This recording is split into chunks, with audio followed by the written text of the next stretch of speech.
जो लोग आ गए हैं वो धैर्य रखें। अगले 4 से 5 मिनट के बीच ये चर्चा शुरू होगी और जो भी पैनलिस्ट हैं वो हैंड रेज करें ताकि उनको जोड़ा जा सके। हैंड रेज कर दें, रिक्वेस्ट जरूर एक्सेप्ट करें जो हमारे मॉडरेटर भेज रहे होंगे। और इस चर्चा में आपका बहुत बहुत स्वागत है। जो लोग आ गए हैं 3 से 4 मिनट का वेट करें, अपने साथियों को बुला लें, व्हाट्सएप ग्रुप, फेसबुक ग्रुप में पोस्ट कर दें ताकि ये चर्चा ज़्यादा से ज़्यादा लोग सुन सकें। इसके बाद फिर हम लोग दोबारा से इस चर्चा की अभी शुभारंभ करने वाले हैं बहुत ही जल्द।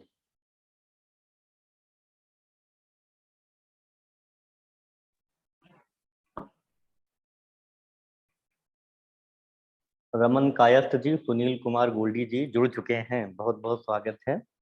और जो लोग चर्चा में हैं ध्यान दे रहे होंगे, अगर आप में से किसी ने, धन्यवाद सर। क्या पहले किसी ने लर्निंग मॉड्यूल, सुप्रिया भाई, सुनील जी, क्या पहले किसी ने लर्निंग मॉड्यूल में हिस्सा लिया है जो फेसबुक पे हो रहे हैं लर्निंग मॉड्यूल, या किसी अन्य राज्य के जो हम लोग पैनल डिस्कशन करा रहे हैं? अभी हाल फिलहाल में पंजाब और हरियाणा किया था, तो कमेंट बॉक्स में जरूर लिखें।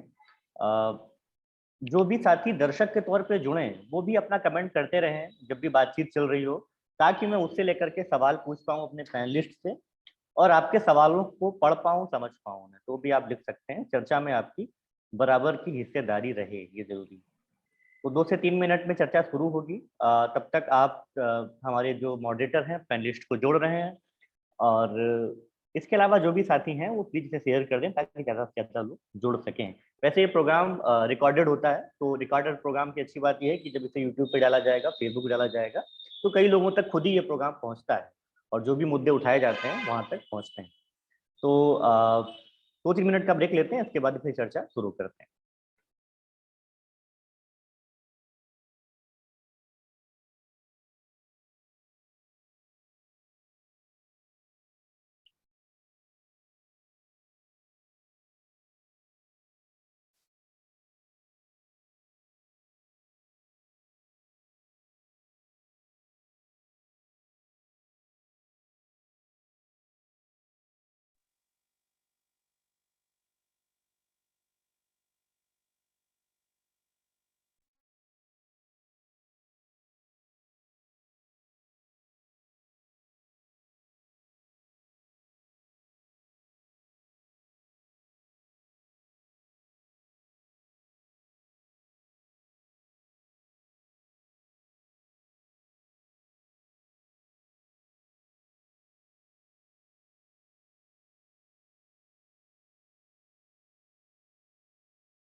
जो जो पैनलिस्ट हैं अपना हैंड रेज जरूर कर दें और एक्सेप्ट करें जब मॉडरेटर आपको रिक्वेस्ट भेज रहे हैं यहाँ से।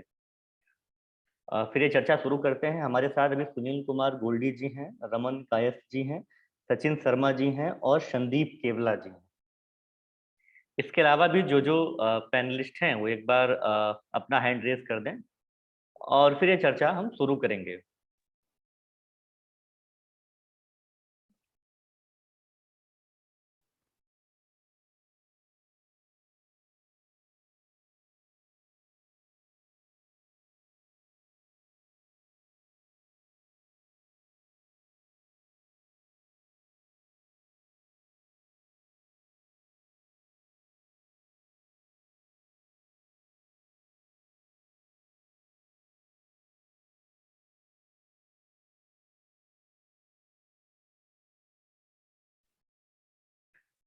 क्या आवाज सभी को क्लियर आ रही है? अगर आ रही हो तो ये चर्चा शुरू करते हैं।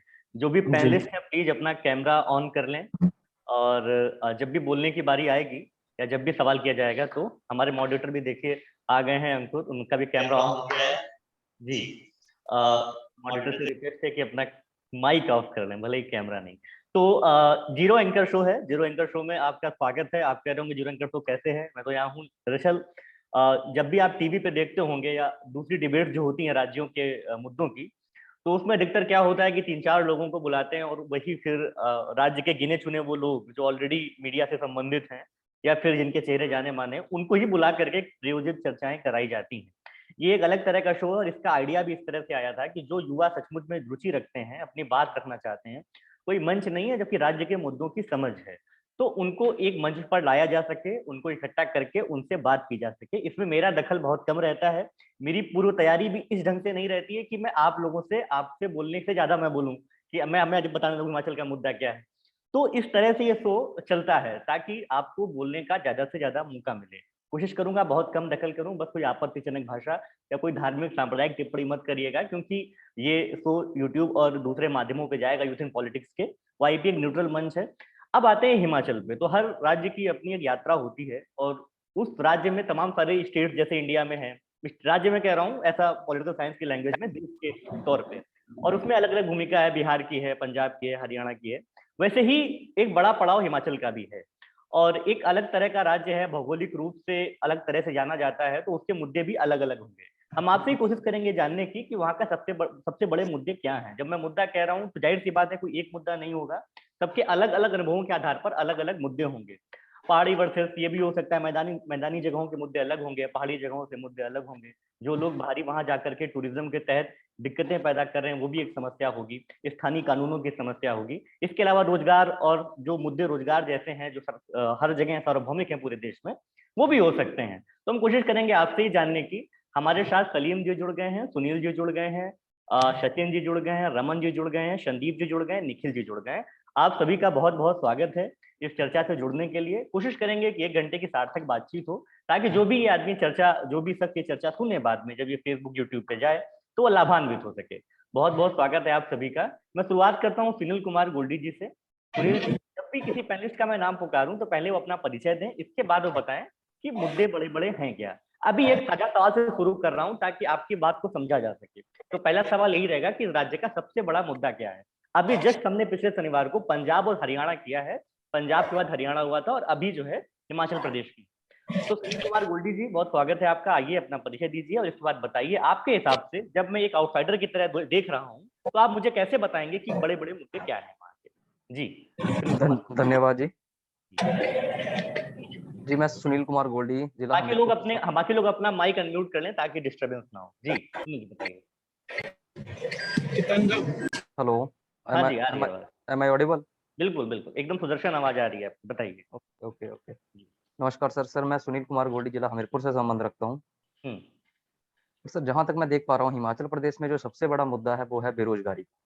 क्योंकि अगर हम निचले हिमाचल की बात करें ना, वहाँ कृषि के कोई साधन है, खेती बाड़ी भी इतनी नहीं होती है, और हिमाचल के जो युवा हैं उनको रोजगार के लिए बेसिकली पंजाब और हरियाणा और दिल्ली जैसे राज्यों पर निर्भर रहना पड़ता है। तो युवा जैसे ही अपनी 10th +2 के बाद ITI या ग्रेजुएशन के बाद उसके पास ना कोई रोजगार का, हिमाचल में इतने पर्याप्त साधन नहीं है, औद्योगिक दृष्टि से भी हिमाचल इतना संपन्न नहीं है, तो उसको बाहरी राज्यों का रुख करना पड़ता है। और वहाँ पर भी देखते हैं जैसे हम कि उसको काबिलियत के हिसाब से मतलब रोजगार नहीं मिल पा रहा। तो अगर हिमाचल प्रदेश में ही इतने रोजगार के साधन उपलब्ध करवाए जाएं जिससे हिमाचल प्रदेश का जो युवा है वो यही हिमाचल में ही, घर पे ही, अपने राज्य में ही सेटल हो सके, तो मेरे हिसाब से जो बेरोजगारी है, जो रोजगार के पर्याप्त साधन ना होना इस प्रदेश में, सबसे बड़ा मुद्दा दिखता है। अभी क्या साधन है? ज्यादातर आबादी जो युवाओं की है वो किस तरह से रोजगार से संलग्न है? मैं बता रहा हूँ आपको, वो सारे बाकी राज्यों पर निर्भर करते हैं। अच्छा, मैं कुछ दिनों पहले एक रिपोर्ट पढ़ रहा था कि जो राज्य बहुत सुंदर समझे जाते हैं, स्वर्ग समझे जाते हैं, वहाँ के नागरिक जो है रोजगार की तलाश में उनको बाहर आना पड़ रहा है। क्योंकि अगर उनको आप 1-2 सेक्टर दे के रखेंगे कि आप टूरिज्म से जुड़े धंधे कर सकते हैं, तो उससे दिक्कतें क्या आती हैं कि एक तो सारे लोगों के लिए अनुकूल नहीं होता है हर धंधे का नेचर, और दूसरा एक जो संरचना है, अवसंरचना जिसे बोलते हैं, बेसिक इंफ्रा की, उसकी भी कमी रहती है। तो ये बात सही है आपकी जो आप कह रहे हैं कि बहुत सारे लोगों को बाहर जाना पड़ रहा है, रोजगार एक बड़ी समस्या सुनील जी बता रहे हैं। सलीम मोहम्मद जी, बहुत बहुत स्वागत है आपका। सुनील जी ने रोजगार का सवाल उठाया है, युवा है, थोड़ा अंदाज भी तंज वाला लग रहा है। आप बताइए सलीम जी कि अपना परिचय देते हुए कि आप क्या करते हैं और इसके बाद फिर आपकी नजर में 3-4 मुद्दे क्या हैं। गोल्डी जी रुकिएगा, मैं आपके पास तक आऊंगा और चर्चा को आगे बढ़ाऊंगा। फिर सलीम जी। जी। हाँ। सलीम जी, अपने आप को अनम्यूट कर लीजिए, अभी आप म्यूट हैं।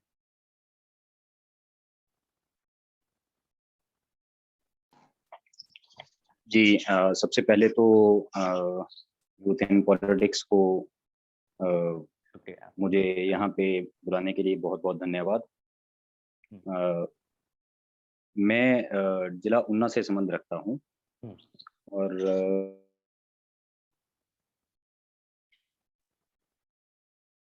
सलीम जी, नेटवर्क में कुछ दिक्कत हो रही है, एक बार मेरी एक्चुअली कॉल आ गई तो अच्छा, हाँ।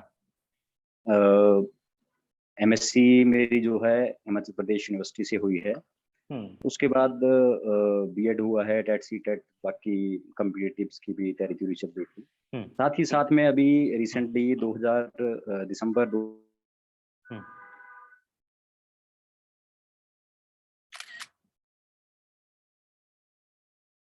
सलीम जी को लगातार लगता है कोई कॉल कर रहा है जी से एक्चुअली कॉल आ रही थी। तो जी।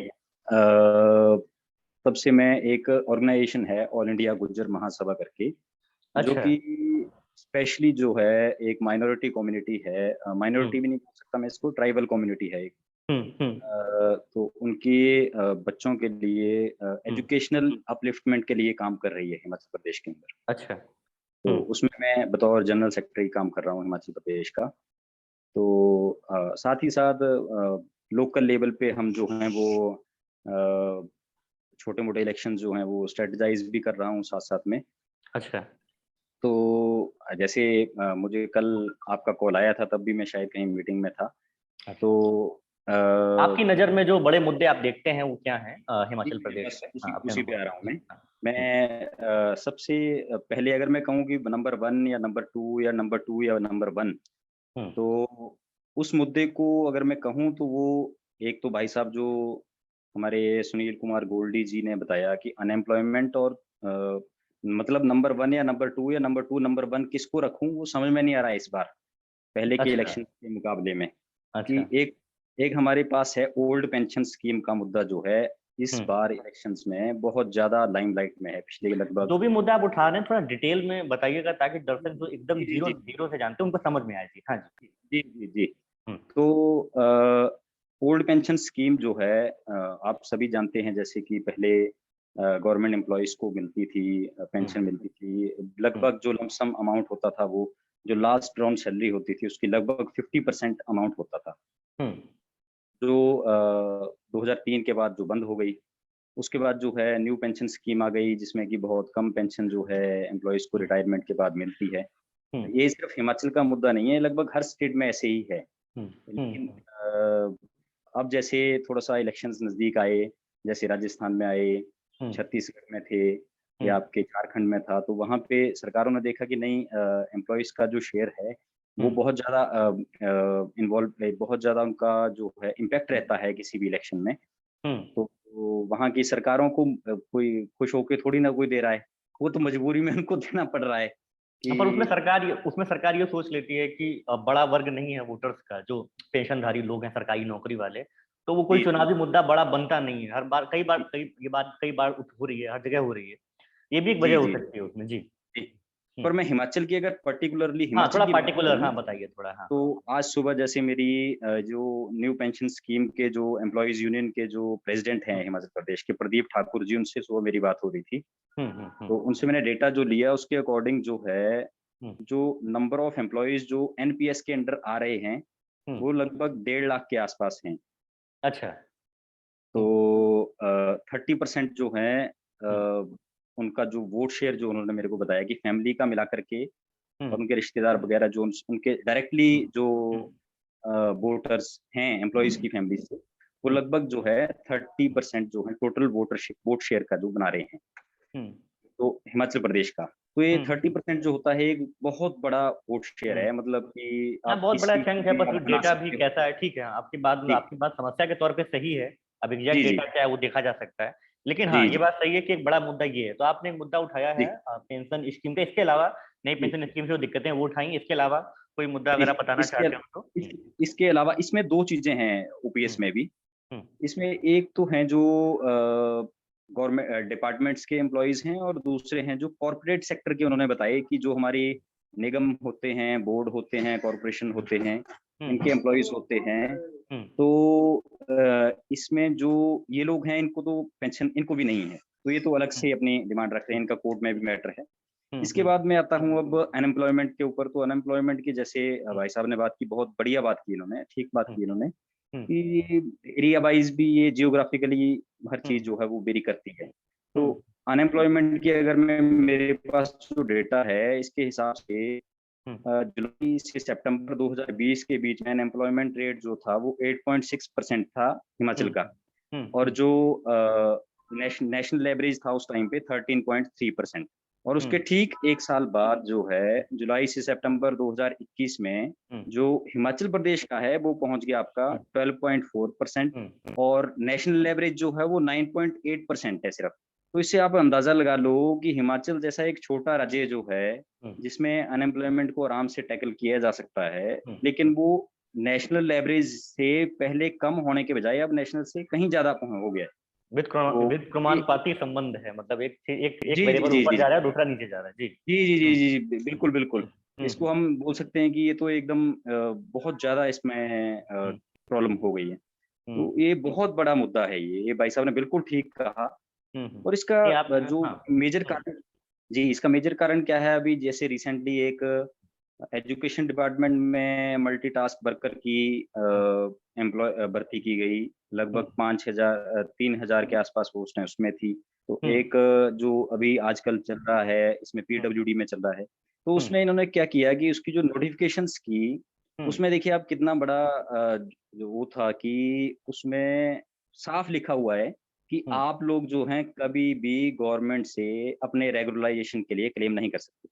मतलब कि वो सरकारी नहीं, एक तरह से वो एक उसको मैं कॉन्ट्रैक्ट भी नहीं बोल सकता, उसको तो आउटसोर्स भी नहीं बोल सकते। आउटसोर्स वाले तो बोल देते हैं बेचारे कि जी हम जी कंपनी के थ्रू आए थे, हमारा कुछ बनाइए कीजिए कुछ। तो ये अब बताइए कि ये 6,000 या 7,000 जो भी बंदा भर्ती होगा, और इसमें जो एप्लीकेंट्स, ये एक बात हो गई, इसमें जो एप्लीकेंट्स हैं वो कहाँ जाएंगे? अगर मान लो कल को 5500 पे कोई या 4,000 पे लगेगा तो उसको लाइवलीहुड का क्या होगा?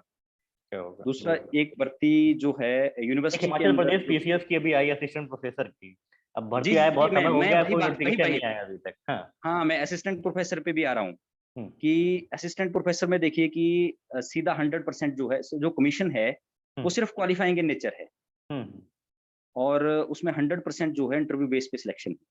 हाँ, वो तो काफी बताइए अजीब कि है, मतलब ये बड़ी समस्या है कि बहुत बड़ी चीज है ये। आप बहुत ज्यादा पढ़ाई करके एग्जाम देते हैं जी जी और जी जी एक अलग मतलब क्वालिटी का एग्जाम होता है, वो फिर सिर्फ क्वालिफाइंग है, उसका कोई मतलब नहीं। और जी इंटरव्यू में अधिकतर आरोप लगते रहते हैं नहीं राज्य आयोगों पे कि वो सेट हो जाते हैं।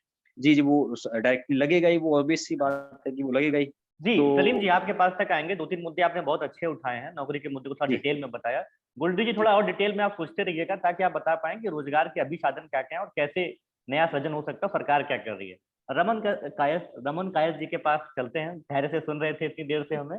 अपना जी परिचय दें रमन जी, थोड़ा मुस्कुराते हुए, और बताएं कि क्या मुद्दे हैं। जी थैंक यू सर।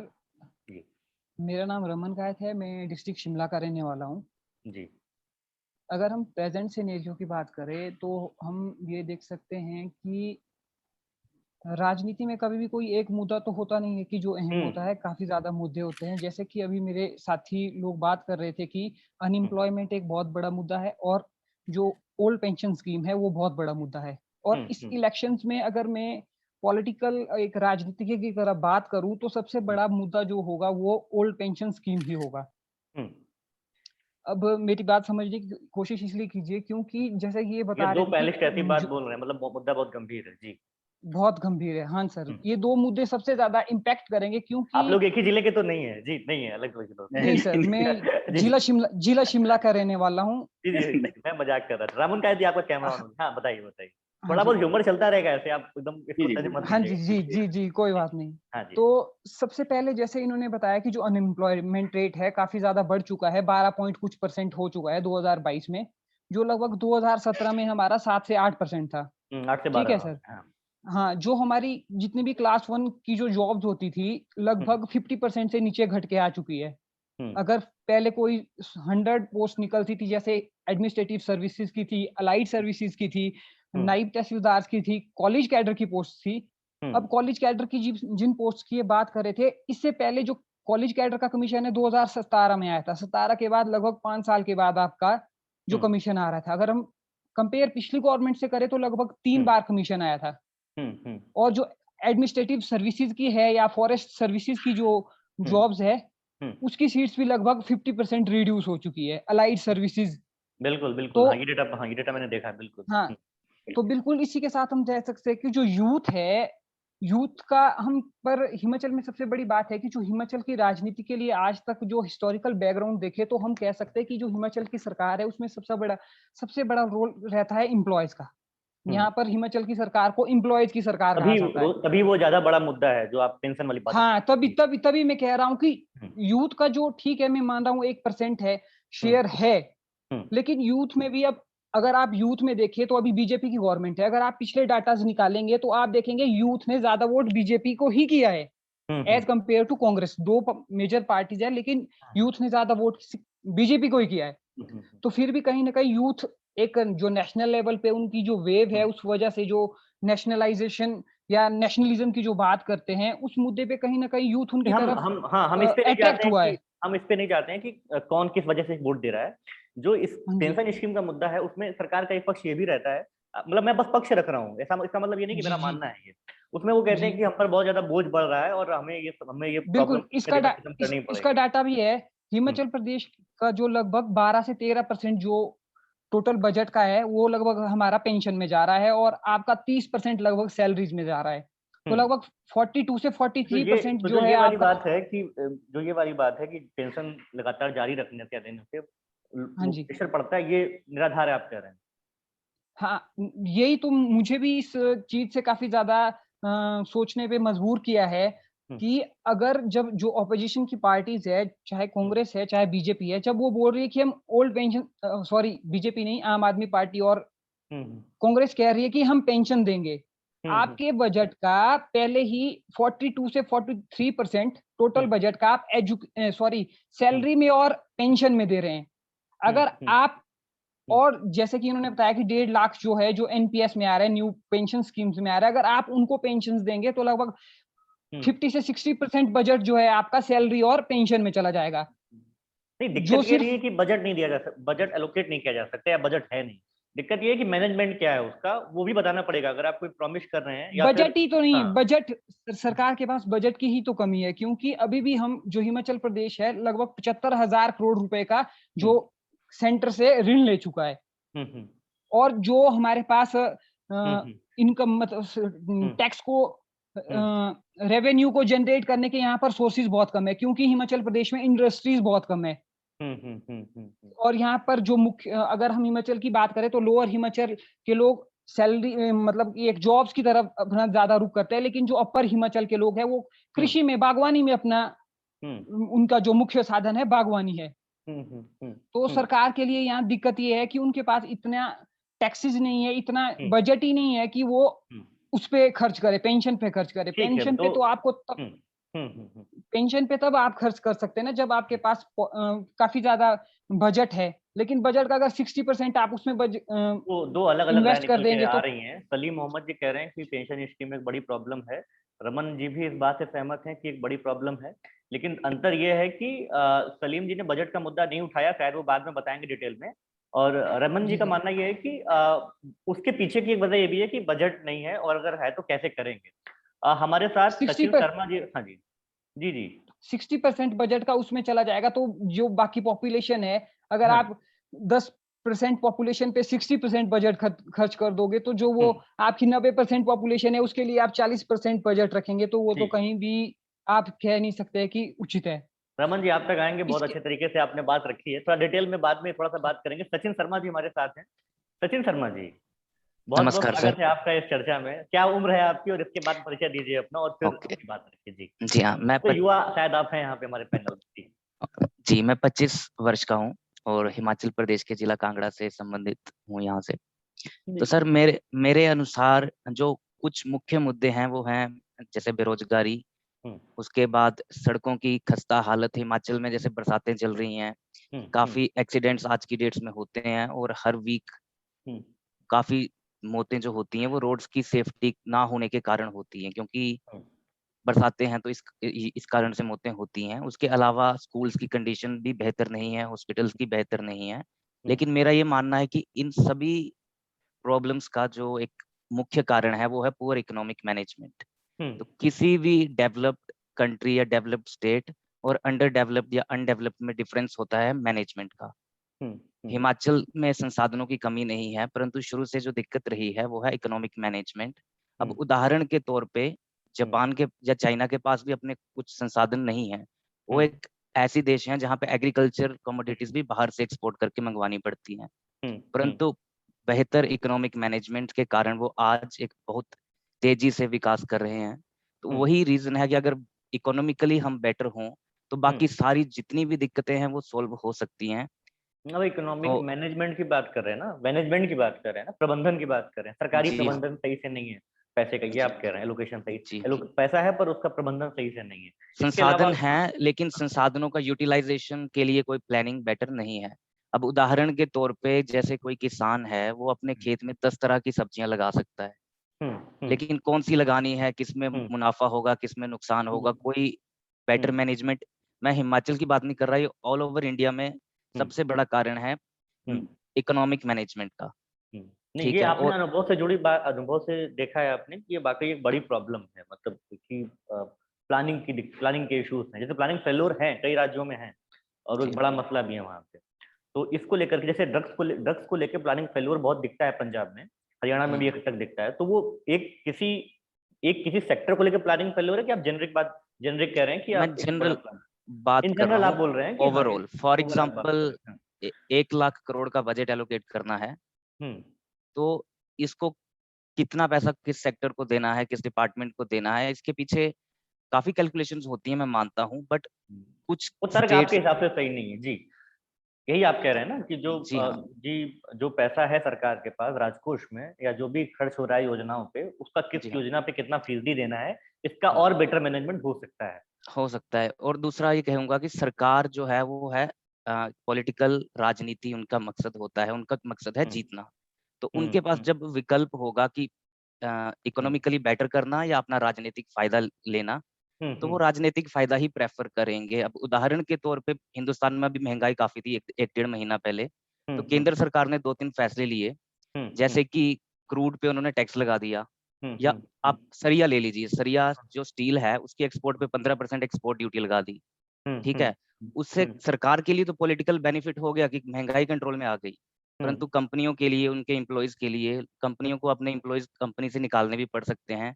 तो इकोनॉमी के लिए वो चीज बेहतर नहीं है, बट सरकार के लिए पॉलिटिकली वो चीज बेहतर है।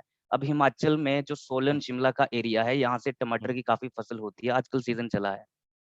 तो ये माल पहले जाते थे पाकिस्तान, अफगानिस्तान ट्रक्स के थ्रू, परंतु पिछले से 2-3 साल पहले महंगाई काफी थी, तो सरकार ने फैसला लिया, केंद्र सरकार की मैं बात कर रहा हूँ, कि एक्सपोर्ट बंद कर दिया जाएगा क्योंकि महंगाई को कंट्रोल करने के लिए।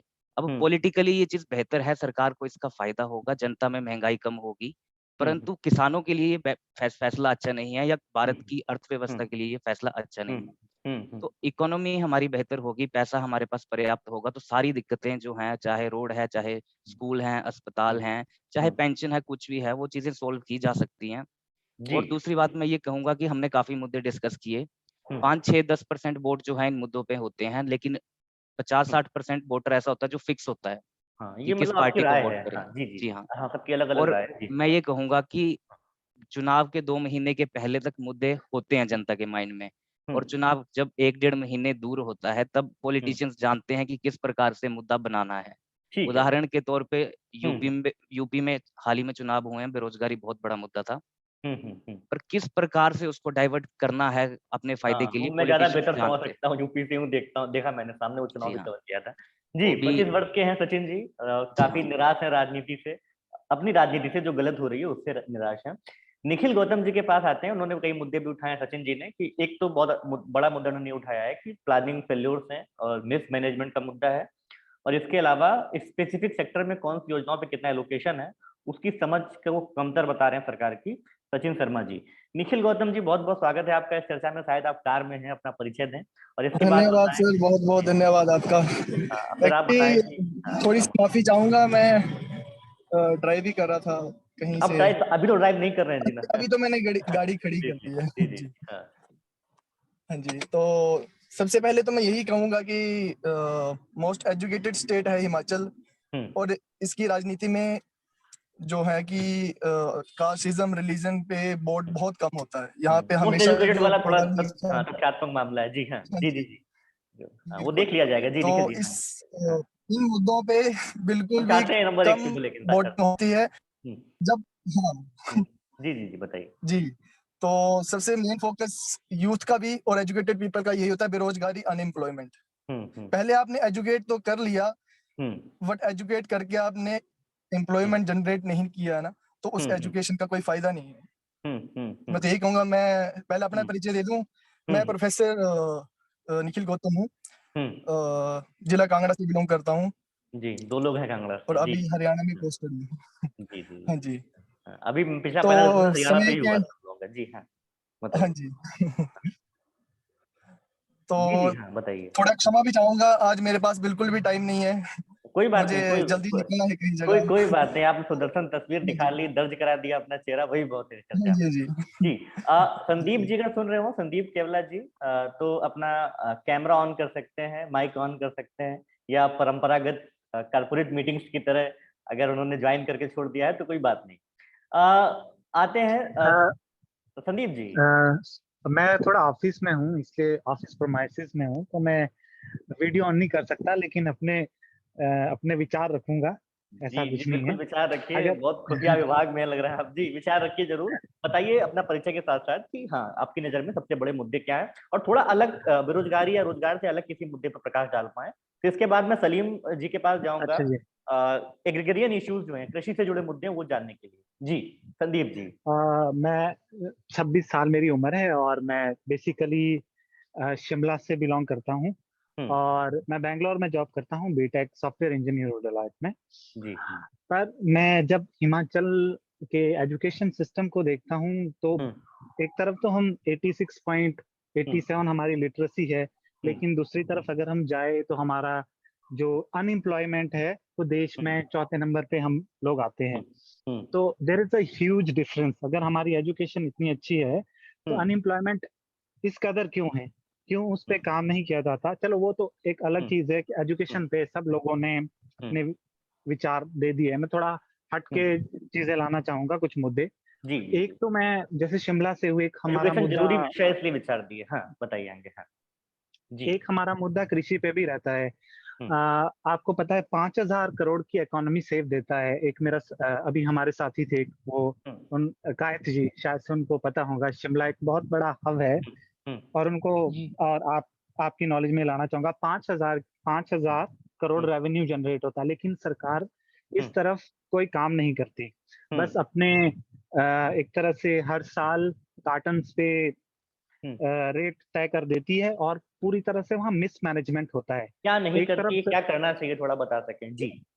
करने को बहुत कुछ कर सकती है सरकार। एक तो कोल्ड चेन की फैसिलिटी दे सकती है। क्या कर सकती है सरकार? सेब ले सकती है किसानों से और उसको स्टोर कर सकती है। फिर अभी आगे जैसे अदानी कर रहा है, अदानी क्या कर रहा है, स्टोर में अपने भर रहा है। जब उसकी हाई डिमांड है तब उस चीज को निकाल रहा है डिफरेंट स्टेट के लिए। तो यहाँ पे लॉस में तो कभी जाने वाली नहीं है। यहाँ से अच्छा खासा रेवेन्यू जनरेट हो सकता है, तो ये इसमें अडानी भी कर काम रहा है, किया मैं जा हटा सकता दूंगा। ठीक है जी। है। हाँ जी जी, जी तो मैं जी। शिमला का एक ये मुद्दा है। दूसरा, हाँ अगर हम मेडिकल फैसिलिटी की भी बात करें तो हाँ ऐसा आप एम्स बना दो, और शिमला में है, टांडा में है, लेकिन बिल्डिंग बड़ी बनाने से आप ऐसा नहीं कि इंफ्रास्ट्रक्चर खड़ा कर दो, आपके पास टेक्नोलॉजी भी होनी चाहिए उस कदर की। बिल्कुल बिल्कुल। अब हिमाचल के लोगों को, अब चीफ मिनिस्टर, जितने भी मंत्री, अब जब इनको दिक्कत आती है तो ये लोग पीजीआई भागते हैं यार, एम्स पहुंच जाते हैं। क्यों? ये हिमाचल में ये सुविधा नहीं है। हिमाचल कर सकता है, हिमाचल की जनसंख्या 70 लाख के आसपास है। हम लोगों को एक अच्छी फैसिलिटी दे सकते हैं। जैसे एक हमारे कांगड़ा से दोस्त हैं, उन्होंने बोला कि बहुत सही बात की, हमारे पास सब कुछ है, रिसोर्सेज है, लेकिन मिसमैनेजमेंट है। रेवेन्यू जनरेट किया जाए। जैसे एक और मुद्दा आया था ओल्ड पेंशन का। हम अगर खुद मुद्दा सरकार के मुंह में देंगे कि भाई ओल्ड पेंशन करते जाओ, तो वो मुद्दा उस चीज को बनाएंगे।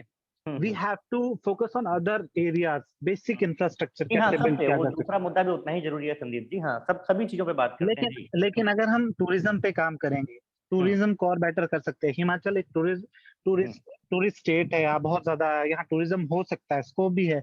लेकिन अगर देखा जाए यहाँ रेलवे लाइन नहीं है, ब्रिटिश काल से चली आ रही रेल, कोई काम नहीं है, इंटरनेशनल एयरपोर्ट नहीं है, तो यहाँ पे लोगों को यहाँ पे जॉब भी मिल सकती है अगर टूरिज्म स्कोप बड़ा किया जाए तो जॉब मिलेंगी लोगों को। लेकिन हमें ये मुद्दे सरकार को देने पड़ेंगे कि इस पे चुनाव करो, उस पे ना करो, जो बहुत सालों से मुद्दे आ रहे हैं।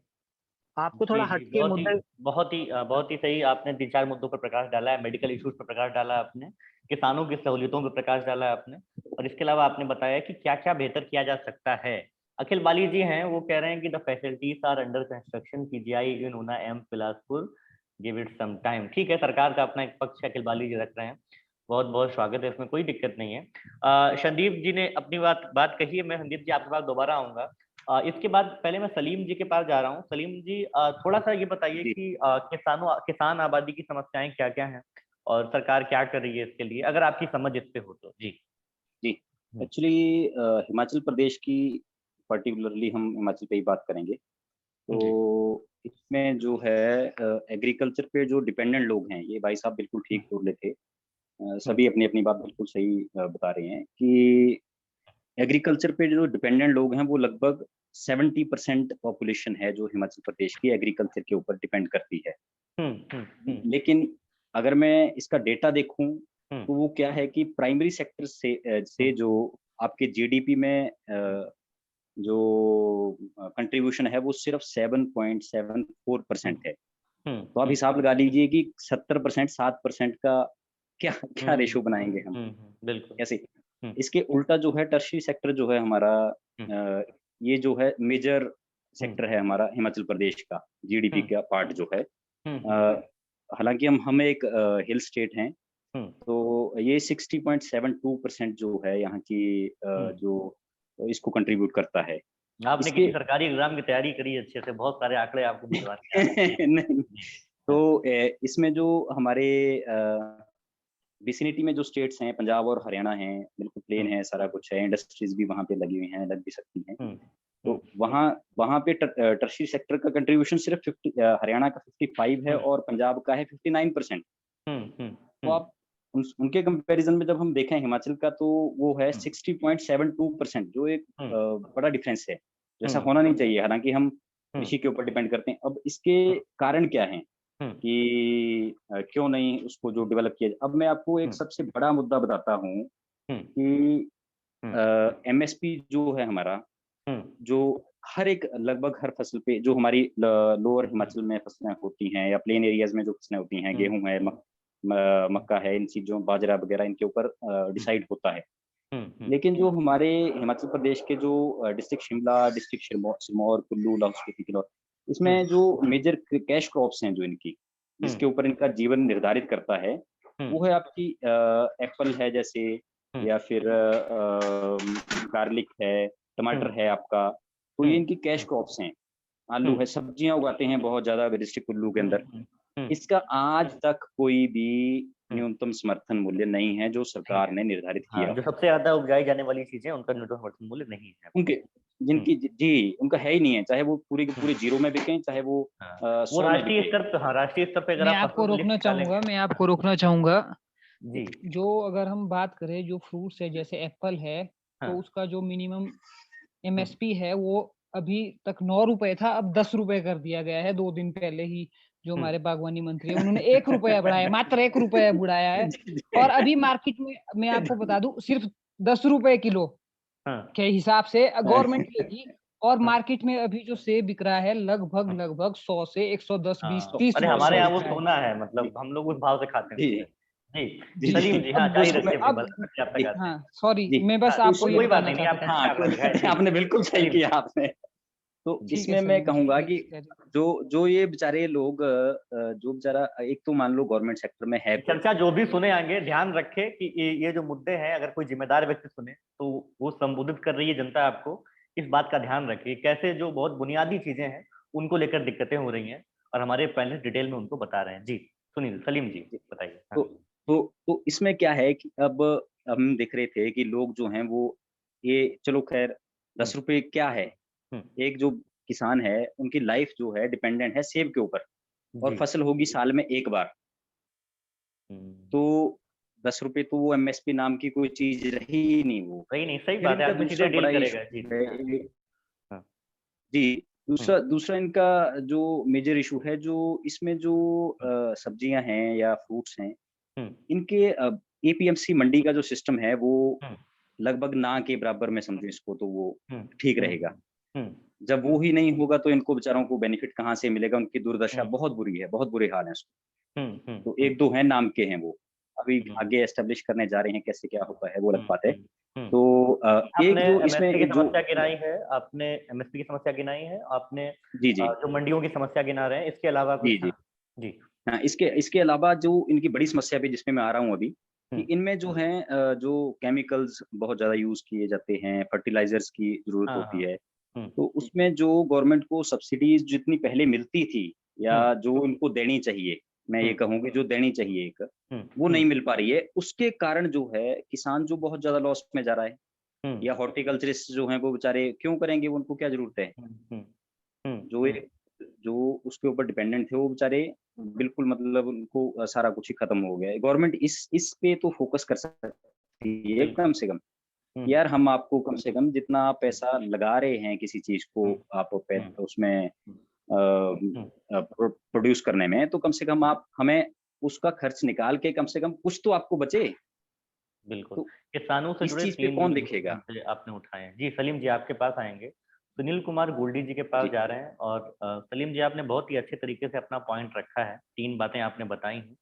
जो भी इस चर्चा को सुनेगा वो बहुत ही बुनियादी तौर पे समस्याओं से रूबरू होगा, वो भी आंकड़ों के साथ।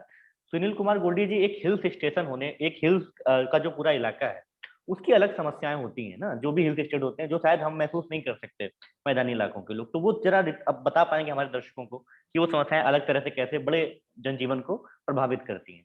जी, संदीप जी आपसे भी सेम सवाल मैं करूँगा। आपकी आखिरी इजाज़त दे दी है आपको। जी, सुनील कुमार जी बताइए। आप सवाल सुन पाए थे सुनील कुमार जी? सुनील जी, आप तक आवाज़ आ रही हेलो, है। हेलो। हाँ हाँ जी, जी, जी। हाँ जी, हाँ जी। एक बार सरकार तक आवाज़ नहीं पहुँचती, आप तक जानी चाहिए। जी। रिपीट कीजिएगा सर एक बार। मैं कह रहा हूँ कि एक हिल्स वाला जो इलाका है, हिल्स केंद्रित जो राज्य है, पहाड़ी केंद्र, तो उसको लेकर के अलग समस्याएँ महसूस करता है वहाँ का जनजीवन। तो वो समस्याएँ क्या होती हैं अलग, जिसे हम यहाँ से नहीं समझ सकते? जी। हाँ जी सर, जैसे हिमाचल एक हिल स्टेशन है सर। हुँ, हिल स्टेशन की जो सबसे बड़ी समस्या आती है सर, वो आती है कनेक्टिविटी की, हुँ, ट्रांसपोर्टेशन की। हुँ, जैसे हम दूर-दराज के इलाकों को मतलब कनेक्ट ही नहीं कर पाते। कई बार हम वहाँ तक हुँ, बिजली ही नहीं पहुँचा पा रहे हैं। कई बार हम वहाँ हुँ, तक रोड ही नहीं पहुँचा पा रहे हैं।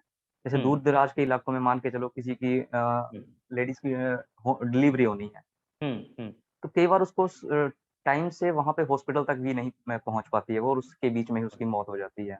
या कई हुँ, बार उसको इतनी विषम परिस्थितियों में वहाँ पर पहुँचाना पड़ता है कि मतलब बिल्कुल ऑन द टाइम जिसको बोलते हैं कि उस समय तक कई बार नहीं पहुँचा पाते हैं हम। तो एक हिल स्टेशन में जैसे रोड कनेक्टिविटी हुँ। और ये जो बाकी जो इलेक्ट्रिसिटी की होगी सर वहाँ और पर बहुत सारे मतलब हादसों की खबरें जो आती रहती हैं, एक्सीडेंट्स की बहुत ज़्यादा होते हैं, ये इसको लेकर के? जी। जी सर, हाँ, सर ये हुँ, तो जैसे बरसात का मौसम चला है आजकल वो लैंडस्लाइडिंग वगैरह की समस्याएँ जो है वो तो नॉर्मल आती हैं। हुँ, जैसे यहाँ की ज्योग्राफिकल कंडीशन ही ऐसी है, जैसे अपर हिमाचल की बात करें तो हुँ, आए दिन सर, जैसे हुँ, बादल फटने की समस्या हो गई, लैंडस्लाइड की समस्या हो गई, वो तो हुँ, सर हुँ, एक हर प्रदेश बस मतलब आप कह रहे जैसे हैं कि वो समस्याएँ इतनी फ्रीक्वेंटली आती हैं कि नॉर्मल हो गई हैं लोगों के लिए, जबकि ये बहुत बड़ी नॉर्मल समस्याएँ नहीं है हैं। सर, बहुत अगर बड़ी आम समस्याएँ हैं जी, सर यहाँ हाँ। हाँ। नहीं, मैं समझ रहा हूँ, वो एक बहुत बड़ी हुँ, हुँ। समस्या है, लेकिन लोगों ने एक्सेप्ट कर लिया कि समस्याएँ होंगी। इस तरह हाँ, सर समस्याएँ हो दूसरी सकती दूसरी दूसरी बात मैं करना चाहूँगा, जैसे हमारे भाई साहब ने कांगड़ा से जो भाई साहब हैं, उन्होंने बात की एक मिसमैनेजमेंट की, हैं। हुँ, हुँ, है ना? जैसे हुँ, मिसमैनेजमेंट की और हुँ, इसको सर हम अगर इसको महँगाई के साथ जोड़ दें तो हुँ, कोई बड़ी बात नहीं होगी। जैसे हुँ, हिमाचल प्रदेश को मैं एक उदाहरण हुँ, देना चाहूँगा आपको। हुँ, हिमाचल प्रदेश में सीमेंट अपना बनता है सर हुँ, और जो हुँ, सीमेंट अपना बनता है, जैसे पहाड़ हिमाचल प्रदेश के हैं, वो सीमेंट जो है वो हिमाचल प्रदेश ही पैदा कर रहा है, बना रहा है उसको और हुँ। वही सीमेंट जो है वो हिमाचल प्रदेश में पंजाब से महँगा के बिकता है। वैलिड पॉइंट है। जी।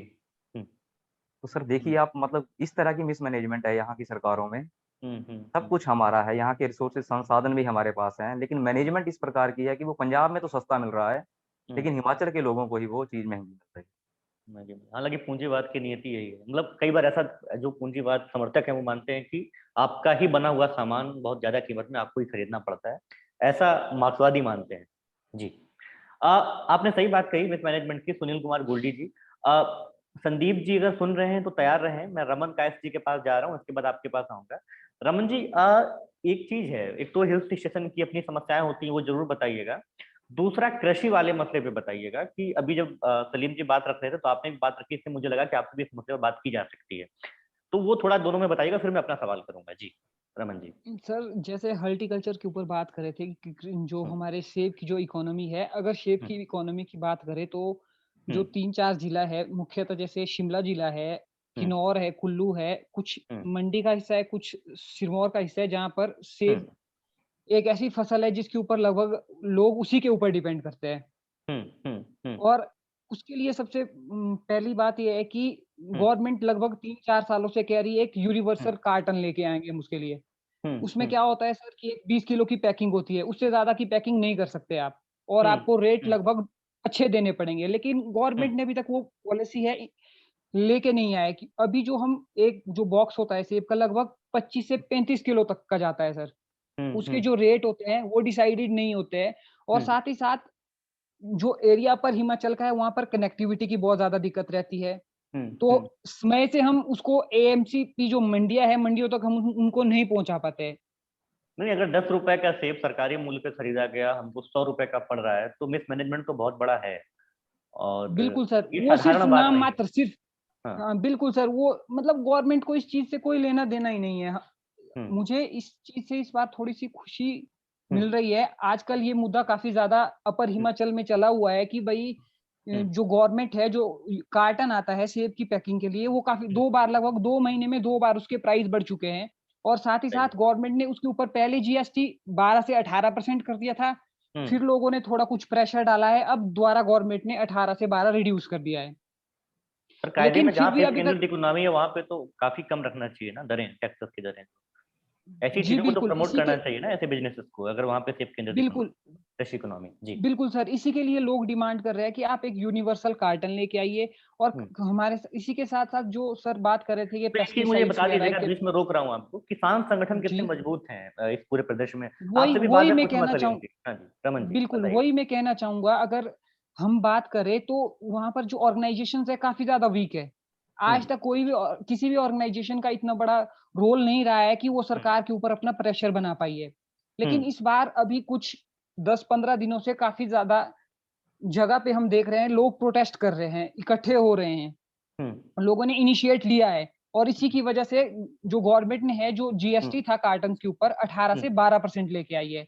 पर जो तो अब हम एमएसपी की बात करें वो ₹1 बढ़ाया है, जो लगभग पिछले 5 सालों में हर साल 1-1 रुपए कभी 50 पैसे बढ़ा रही है सरकार, जिसका मतलब कोई भी महत्व नहीं है बिल्कुल सही आईना लोगों दिखा के रहे हैं लिए। आप सरकार को। जी एकदम सही बात है, हाँ, 4-5 साल में अगर 1 रुपए बढ़ा रहे हैं तो आप ना, आप उसकी बेइज्जती कर रहे हैं एक तरीके से।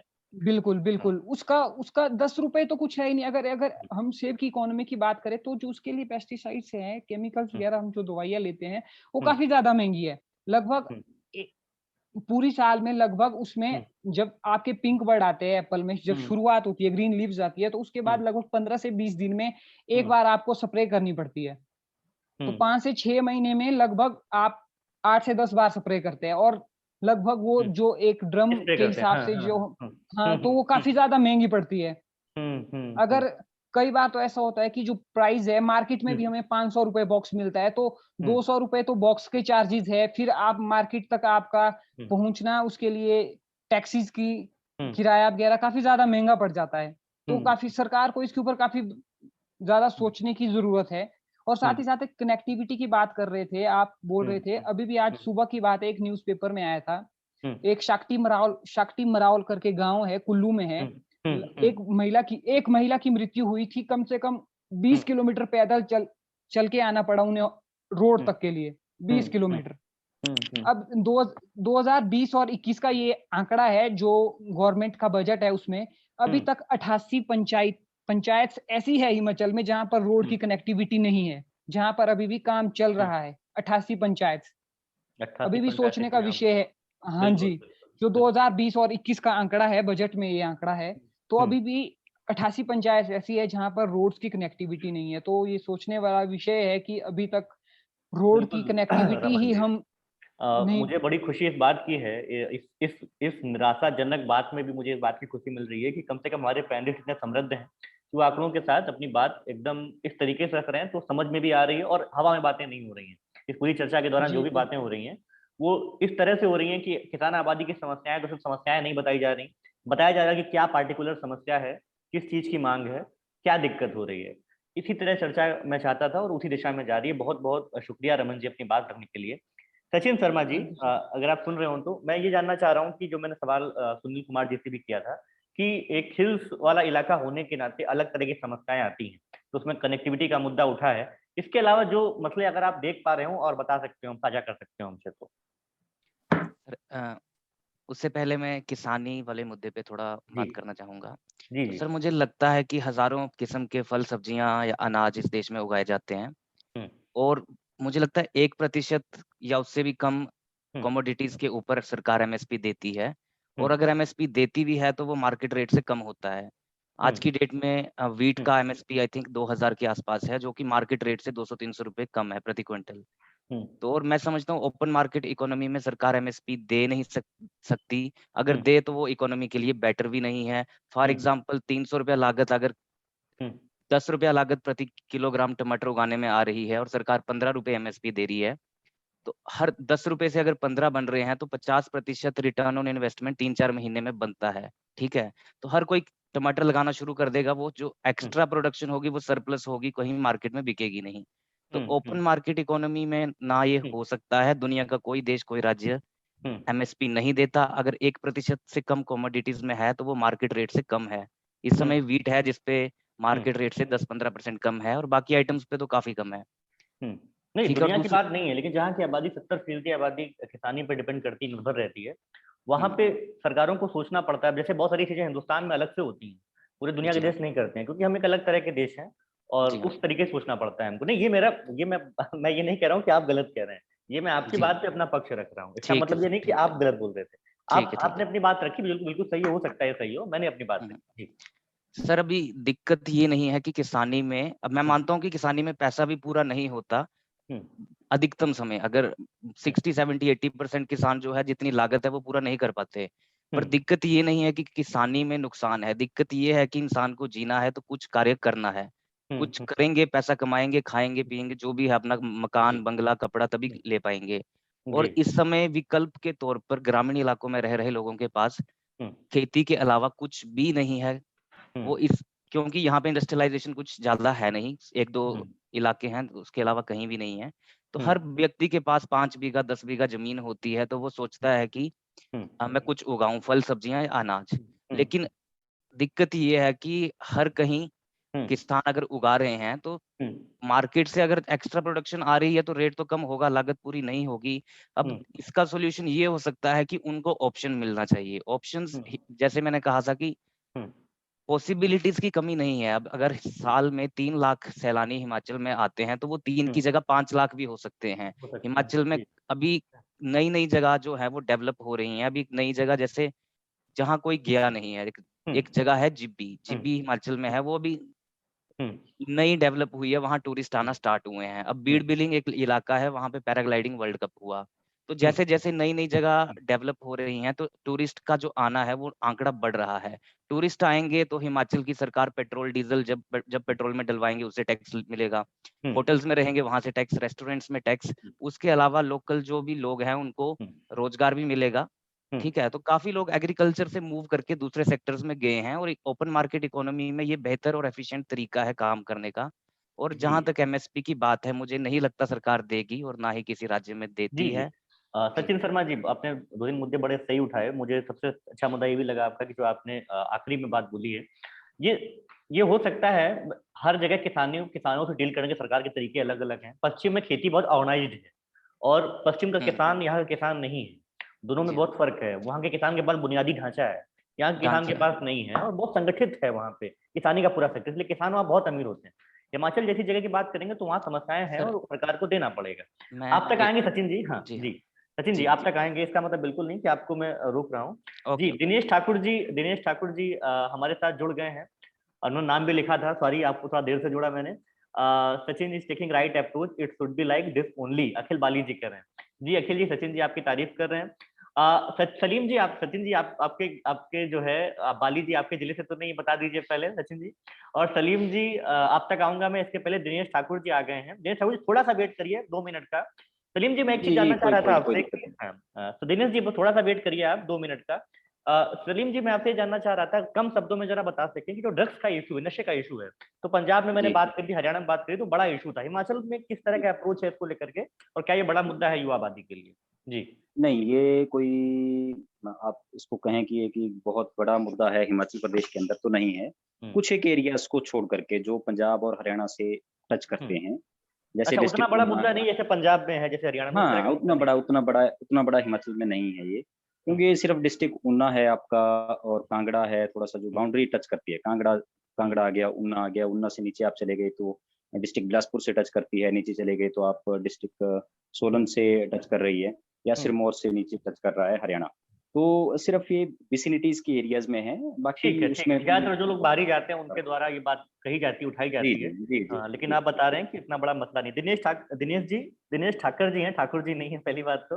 दिनेश जी, बहुत-बहुत स्वागत है आपका इस चर्चा में। आपके आने से पहले यहाँ पे हम लोग हिमाचल के कई मुद्दों पर बातचीत कर चुके हैं। किसानी के इशू पर बात करी हमने, रोजगार के इशू पर बात करी हमने, ड्रग्स पर बात करी हमने, और एक पेंशन स्कीम का मुद्दा आया था उस पर भी बात करी हमने। सचिन जी ने मिसमैनेजमेंट का मुद्दा उठाया था। आपकी नज़र में आप बताइए कि सबसे बड़े मुद्दे क्या हैं, ताकि चर्चा को आगे बढ़ाया जा सके। समय भी हो गया, मॉडरेटर हमें घूर रहे हैं। जी सचिन जी, सॉरी दिनेश जी। जी, अपना माइक अनम्यूट कर लीजिए। दिनेश जी, अपना माइक अनम्यूट कर लीजिए, आपकी आवाज नहीं आ रही। और अपना परिचय दे दीजिएगा। आप, हिमालय टोपी आप पर बहुत अच्छी लग रही है। जी। मैं डिस्ट्रिक्ट मंडी के सराज से हूँ। जी। तो हमारा एक मुद्दा है, एक तो ऑल ओवर हिमाचल का मुद्दा है, शिक्षा का मुद्दा है। हाँ। दूसरा ओल्ड पेंशन का मुद्दा है। हाँ। और स्वास्थ्य का मुद्दा है, रोजगार का मुद्दा है। हाँ। बहुत मुद्दे हैं जी। जी जी, स्वास्थ्य, शिक्षा, रोजगार की बात है। कुछ और डिटेल में बता सकें अगर अगर आपको लगता हो कि इस पे बात रखनी चाहिए। जी। बात तो सब मुद्दों में है जी। शिक्षा के मुद्दे पर है। बहुत स्कूल बंद हो रहे हैं आजकल। प्राइमरी स्कूल बंद हो रहे हैं, मिडिल स्कूल बंद हो रहे हैं। बहुत से स्कूलों में टीचर नहीं है। एक स्कूल है लेकिन टीचर नहीं है, कहीं स्कूल ही नहीं है। हमारे सराज की ऐसी बात कविताएं है। यही सुनने को मिलती है हिंदुस्तान में। जी। सर हमारे सराज में ये कई स्कूल ऐसे हैं जहाँ टीचर नहीं है, एक टीचर से सारे, और कई पोस्टें खाली है। 4 साल से पोस्टें खाली है, 5 साल से पोस्टें खाली है। नहीं, आप सॉरी, मैं आपको इंटरप्ट कर रहा हूँ। ये आपके सिराज से हैं आप क्या? हाँ जी, सराज से हूँ जी। सीएम साहब की कॉन्स्टिट्यूंसी से हैं? जी सर। बताइए, ये भी एक अच्छा फीडबैक है। जी। हाँ, पोस्टें खाली है, डॉक्टर नहीं है, हॉस्पिटल में डॉक्टर नहीं है। अभी बड़े अपनी हमारे गणेश पीएससी में ताला लगा हुआ है। रोडों की हाल खराब है। जी बताइए, जो सीएम के विधानसभा क्षेत्र से हैं। हमारे राज्य में कम से कम 1 करोड़ का बजट आया, उसमें कम से कम 90 लाख लगे, 10 लाख लगे, 90 लाख ठेकेदारों के पेट में गए हुए हैं। जी, कोई चर्चा को सुने तो जरूर अप्रोच करें इस बात पे, देखने वाली बात। कहाँ गए पैसे? रोड की हाल खराब है। जी जी, मिसमैनेजमेंट है, करप्शन है। जी। अभी इलेक्शन के टाइम में ही शिलान्यास कर रहे हैं, उद्घाटन कर रहे हैं। उद्घाटन शिलान्यास में कोई खर्चा नहीं आता है, खर्चा उसमें काम करने में आता है। जैसे हमने बिल्डिंग पे कॉलेज बनाना है, उसमें बजट का प्रावधान होना चाहिए। हमने कोई और चीज बनानी है, उसमें प्रावधान बजट तैयार होनी चाहिए। घोषणा करने में कोई पैसा 1 रुपया भी नहीं लगता है घोषणा करने में। जी जी दिनेश जी, हाँ आप तक आएंगे। आपने 3-4 मुद्दे उठाए हैं, दर्ज हो गए। रमन जी, सॉरी, मैं दोबारा से फिर से इंटरप्ट कर रहा हूँ आपको। जी ये दिनेश जी से एक सवाल आप जरूर पूछिएगा कि मंडी में जो एयरपोर्ट का जो मुद्दा आजकल चर्चा में है, उसमें जब थोड़ा सा आप बताएं तो। जी जी दिनेश जी, आप सुन रहे हैं? हमारे साथी पैनलिस्ट हैं सलीम जी, हाँ, उन्होंने सवाल किया। तो वहाँ सीएम साहब ने बोला कि मेरी जिद है, बोला मीडिया के सामने, बोला कि मेरी जिद है। अच्छा, तो जिद क्या कि वो क्या किसको का फायदा? उसका फायदा किसी उनके रिश्ते, कोई ऐसी कंपनी होनी जिसमें कोई ठेकेदार होना, वो तो उनके रिश्तेदार को मिलेगा, आम लोगों को कोई फायदा नहीं है उसमें। नहीं, इसमें किसानों के लिए कोई प्रॉब्लम है क्या इससे, अगर ये बन रहा है तो? वो क्योंकि एजुकेशन से जुड़े, उनकी जमीन जा रही है, जमीन जा रही है उसमें जी, जो देने की किसानों से बड़ी समस्या ये है कि उनकी जमीन जा रही है, उनके रेट, मतलब दिक्कत क्या है, जमीन जा रही है कि रेट नहीं मिल रहा? रेट उचित नहीं मिल रहा, रेट नहीं मिल रहा। हाँ, ये बात बस ये रेट बात नहीं मैं मिल जानना रही चाह रहा था। ठीक ठीक ठीक, आपने दर्ज कर दिया दिनेश जी। रमन जी, मैं एक चीज छूट रही थी, चाहता हूँ सारी बातें आ जाए। एक तो मुझे ये बताइए, बाहरी लोग जो जाते हैं कई कई स्पॉट, पिकनिक स्पॉट समझ करके, उनके द्वारा जो प्रदूषण फैलाया जा रहा है उसके बारे में कुछ बोल सकें कि कैसे प्रभावित होता है जनजीवन वहाँ का जब यहाँ से टूरिस्ट जाते हैं? दूसरी तरफ टूरिज्म को लेकर के क्या हो सकता है, क्या नई नई संभावनाएं हैं? जी, रमन का सर जैसे कि अभी मेरे जो कांगड़ा के मित्र बता रहे थे कि नई नई चीजें जगह एक्सप्लोर हो रही है, ये सही बात कही है इन्होंने। अभी भी जो हिमाचल का अपर एरियाज है वहाँ की नई नई जगह एक्सप्लोर हो रही है और टूरिज्म को बढ़ावा मिल रहा है। गोल्डी जी ने लेकिन पॉइंट रखा था जी। हाँ, लेकिन सबसे बड़ी बात ये है कि गवर्नमेंट ने अभी तक, गवर्नमेंट के पास क्लियर डाटाज नहीं है कि आपके पास कितने जो होम स्टेज है काफी ज्यादा बड़े लेवल पे अब खुल रहे हैं, लेकिन वो रजिस्टर्ड नहीं है। गवर्नमेंट के पास कोई डाटा जी नहीं है, ना ही गवर्नमेंट के पास कोई प्लान है उनके लिए कि टूरिज्म को कैसे अच्छी तरह से, जो ये ट्रैकिंग का एरियाज है या नई जगह है उसको वहां पर किस प्रकार से मैनेज करके उनको ज्यादा ज्यादा बढ़ावा दिया जाए। और जैसे बात कर रहे हैं कि टूरिस्ट काफी ज्यादा बाहर से आता है, हाँ ये दिक्कत है, क्योंकि ये दिक्कत अभी आप देख सकते हैं कि लोग भी अच्छे से अवेयर नहीं है कि जो कूड़ा करकट फैल रहा है, तो जब तक काफी समय नहीं हो जाता है, तो जब तक लोगों को खुद नहीं लगता है कि नहीं ये कुछ ज्यादा गलत हो रहा है, तब तक लोग एक्शन नहीं ले रहे हैं। अभी भी आप कहीं भी जाएंगे, लाहौल तक चला जाइए, किन्नौर चला जाइए, जो अच्छे, जब मनाली चला जाइए, तो ये जो कूड़े की दिक्कत है, मतलब काफी ज्यादा दिक्कत है। इसके ऊपर सबसे बड़ी बात है, गवर्नमेंट ही कोई प्लान लेके नहीं आ रही है, मैनेजमेंट नहीं है। बात वही है कि मैनेजमेंट ही नहीं है। अगर टूरिस्ट जा रहा है जो सचिन जी तो बोल रहे उसको थे अभी जी। हाँ तो जी उसको जी 20 30 40 50 किलोमीटर तक डस्टबिन तक नहीं मिलेगा। ओके ओके, हाँ ऐसे में हाँ हाँ, वो भी दिक्कत है। पर लोगों को खुद भी अवेयर होना चाहिए कि वो ना फैलाएं, बट लोगों, मतलब अब सब मैं लोग इस उस तरह पर्सपेक्टिव के से भी नहीं समझना होते। चाहता हूँ कि ये वाकई एक समस्या है या फिर जैसे ये एक हाँ, सब्जेक्टिव समस्या मसला धीरे है धीरे इसके ऊपर? धीरे हाँ, बस नहीं ये नहीं जानना सर, चाहता ये समस्या धीरे धीरे बढ़ रही है, धीरे धीरे बढ़ रही है सर। हूँ जी। सलीम जी, मैं आपका आज से आखिरी सवाल आज का करूंगा, क्योंकि हमारे पैनलिस्ट लगातार हमारे जो मॉडरेटर हैं घूर रहे हैं, समय हो रहा है। जी, जी। मैं आखिरी नहीं सवाल तो आपसे करूंगा। हाँ जी, केवल ये जानना चाह रहा था नहीं, कि बहुत बहुत सारी चीजें रह गई इसमें। बिल्कुल रह गई है, मैं जान रहा हूँ, लेकिन चूंकि समय कम होता है, 1 घंटे का प्रोग्राम होता है, कोशिश करेंगे कि दोबारा से हिमाचल पे आए जी, और इसके बाद फिर हम 1-2 घंटे की चर्चा फिर से करें। हम ये भी कोशिश करेंगे कि आप सभी को इस जी, ऑफिस में बुलाया जाए, यहाँ दिल्ली ऑफिस में, ताकि हम लोग सामने बैठ के बात कर सकें और जी, शो रिकॉर्ड हो, इसकी भी कोशिश करी जाएगी। जी, इसके पहले मैं बस आपसे इतना जानना चाह रहा था सलीम जी, जी कि बाहरी वर्सेस भीतरी, मूल निवासी वर्सेस बाहरी, हिमाचली अस्मिता, इन सारी चीजों से जुड़ा कोई मसला है क्या, या फिर ये सिर्फ बातें? 3-4 बातें मैं समझ रहा हूँ। अस्मितागत जो मुद्दे हैं, इस जैसे झारखंड पे जब मैं बात कर रहा था तो वहां से हाँ, निकल करके आया था, तो इस तरह का कुछ आप बता सकते हो अगर कोई मुद्दा हो तो?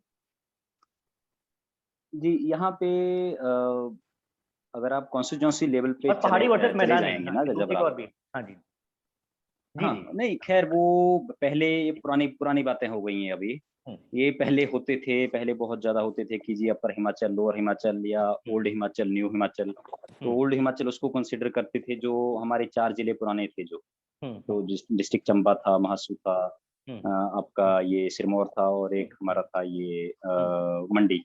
हुँ, तो इसको सिर्फ ये ओल्ड हिमाचल इसको फिर ओल्ड हिमाचल में ऐसा हुआ बाद में कुछ डिस्ट्रिक्ट्स और इंक्लूड हुए। तो ऊपर नीचे का पहले चलता था, हुँ, लेकिन अब इसको जो है जो अपने बेनिफिट के हिसाब से इसको यूटिलाइज़ किया जाता है पॉलिटिक्स में। हुँ, मैं आपको सिंपल भाषा में कहूँ हुँ, कि हुँ। आपको इसका कितना अस्मिता की राजनीति फ़ायदा ज़्यादातर मिलेगा, ऐसे ही आप होती वो है। हाँ जी। जी, जी, जी, जी, जी। हाँ। वो इसलिए कि आपको कितना फ़ायदा है। अगर आप बात कर रहे हैं, मान लो कि डिस्ट्रिक्ट बिलासपुर के ऊपर बात कर रहे हैं, हुँ, तो अगर आप वहाँ पे बोलें तो हो सकता है कि कुछ लोग जो जिसको वहाँ पे लोकल लेवल पे फ़ायदा होगा, वो करता होगा बात। हुँ, लेकिन अगर आप कहें कि एक मुख्यमंत्री या बड़े लेवल के जो हुँ, पॉलिटिशियंस हैं, हुँ, वो इस बात पे नहीं करते हैं क्योंकि हुँ, उसका रीज़न सबसे बड़ा ये है हुँ, कि जो डिस्ट्रिक्ट कांगड़ा है उसमें हुँ, लगभग 13 विधानसभा क्षेत्र हैं। हुँ, हुँ, तो वो लोअर हिमाचल में आ गया। हुँ, तो डिस्ट्रिक्ट मंडी दूसरे नंबर पे आता है, उसको हम कंसीडर करते हैं, आधे हुँ, को लोअर में, आधे को अपर में। तो हुँ, उसमें लगभग 11 विधानसभा क्षेत्र हैं। हुँ, तो जब हम इस बात पे करेंगे तो आप तो सीधे 13 के 13 हुँ, गँवा दोगे। हुँ। ठीक है, तो ये तो अगर हो गई पॉलिटिक्स पहाड़ी वर्सेस माइलेज उनको नहीं मैदानी है। की बात। हाँ, इसके अलावा बाहरी वर्सेस भीतरी का जो मसला है। जी, अगर है तो? बाहरी जी, उसमें ऐसा है कि सिर्फ़ कॉन्स्टिट्यूएंसी लेवल पे अगर आप हुँ, कहें तो, और हुँ, वो भी फर्स्ट टाइम नहीं होता है। हुँ, फर्स्ट टाइम पे कोई रेयर कॉन्स्टिट्यूएंसी होगी जहाँ पे होता है, नहीं तो जिसको हुँ, टिकट कांग्रेस ने दे दिया जी वो ठीक है, चाहे वो हमीरपुर का बंदा है, जैसे धूमल साहब का एग्जांपल लेता हूँ मैं सबसे बड़ा इसमें, कि धूमल साहब जो थे वो आपको पता होगा कि पहले हमारे मुख्यमंत्री भी रहे हैं। हाँ, तो वो हमीरपुर से वो चुनाव लड़ा करते थे, हमीरपुर से जीतते, आसानी से जीत जाते थे वो। उनको भेज दिया गया सुजानपुर एक रणनीति के तहत, पता नहीं अब कैसे क्या हुआ ये वो जाने, तो उनको सुजानपुर भेज दिया गया। तो वहाँ पे राजेंद्र राणा जी जो आजकल हमारे इसके कार्यकारी अध्यक्ष बने हैं कांग्रेस के, तो उनका वो बहुत ज़्यादा स्ट्रॉन्ग होल्ड था। और जो राजेंद्र राणा जी जो हैं वो हैं उनके जो पॉलिटिकल गुरु हैं, जो राजनीति में लाने वाले, वो प्रेम कुमार धूमल जी। तो अब देखो गुरु चेले का इन्होंने पॉलिटिक्स में लड़ाई करा दी, और बेचारे धूमल साहब जिनके नाम पे इलेक्शन जीता गया, वही इलेक्शन हार गए। जी, जी, जी। अब आपको तो यहाँ ये रोक रहा हूँ। जी, हाँ। जी। जी, तो ये हाँ, बहुत बड़ा उदाहरण है। हाँ, बाकी अब आप मैं एक हाँ, छोटी-सी बात ऐड करूँगा बिल्कुल, बिल्कुल, हाँ। कि एक मसला है जो जिस ऑर्गेनाइजेशन से मैं आता हूँ, ऑल इंडिया गुर्जर महासभा, हमने हिमाचल प्रदेश गुर्जर वेलफेयर एसोसिएशन भी एक बनाई है। तो उसमें हमने ये किया है कि जो नीडी बच्चे हैं, जो गाइडेंस के अभाव में, जो रिसोर्सेज़ के अभाव में एजुकेशन से वंचित रह जाते हैं, उनकी हेल्प करने के लिए हमने ये एक नया अपने आप में एक वो करना शुरू किया है, एक्सपेरिमेंट। सो इसमें हम कर भी रहे हैं, जैसे जो सक्सेसफुल लोग होते हैं उनको हम लाते हैं, बच्चों को हम गाइड करते हैं। तो इसमें एक ट्राइबल हॉस्टल्स की एक जो है वो बहुत बड़ी इनमें, खास करके डिस्ट्रिक्ट चंबा के गुज्जर्स हैं या कांगड़ा के हैं, बहुत ज़्यादा बैकवर्ड हैं वो, उनके बुरे हाल हैं। मतलब वो आज भी वो भैंसों वाला सिस्टम है उनका, कि दूध के ऊपर ही वो आश्रित हैं।